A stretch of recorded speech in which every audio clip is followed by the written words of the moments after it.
আসসালামু আলাইকুম। আমি আসমানী হোসেন রুই মাছ ভুনা করা দেখাচ্ছি। রুই মাছটার মধ্যে 2 টুকরা লেবু দিছি আর 1 চামচ লবণ দিয়ে পরিষ্কার করছি। এটা পরিষ্কার করলে ময়লা আর গন্ধটা থাকে না মাছে। আমি মাছের মধ্যে এখন তেল দেব। রুই মাছ ভুনা করব। টেবিল চামচের 3 চামচ তেল, 3-4টা পেঁয়াজ,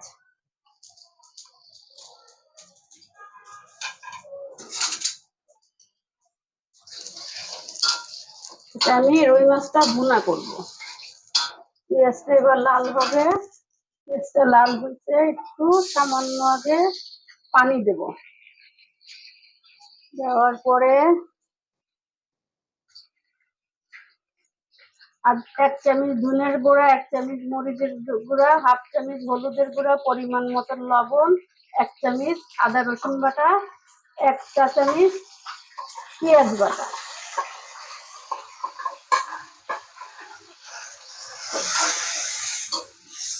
দিয়ে এটা আমি করলাম।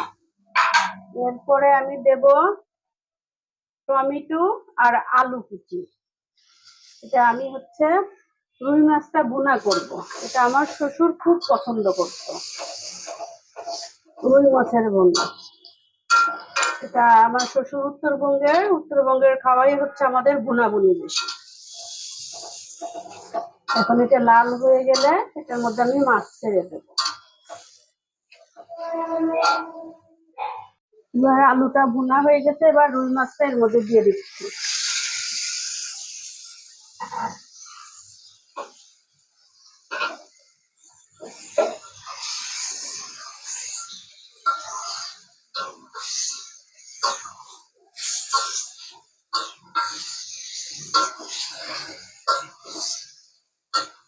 এখানে 4 পিস রুই মাছ আছে।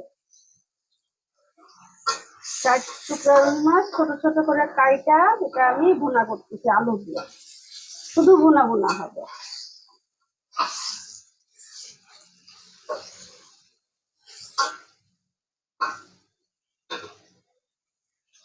এখন আমি 1/2 কাপ পানি দেব।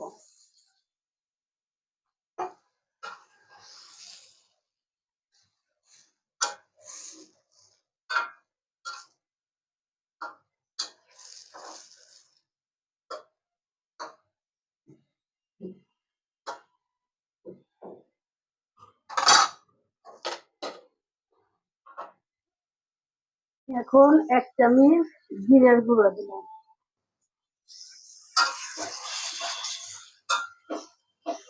দেওয়ার পরে 4-5টা কাঁচামরিচ আর 3-4টা ধনে পাতা।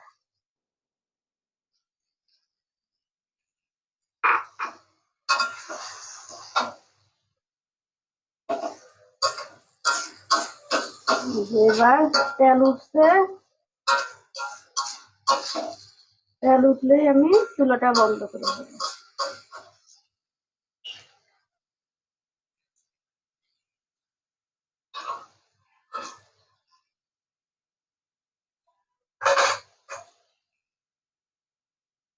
এবার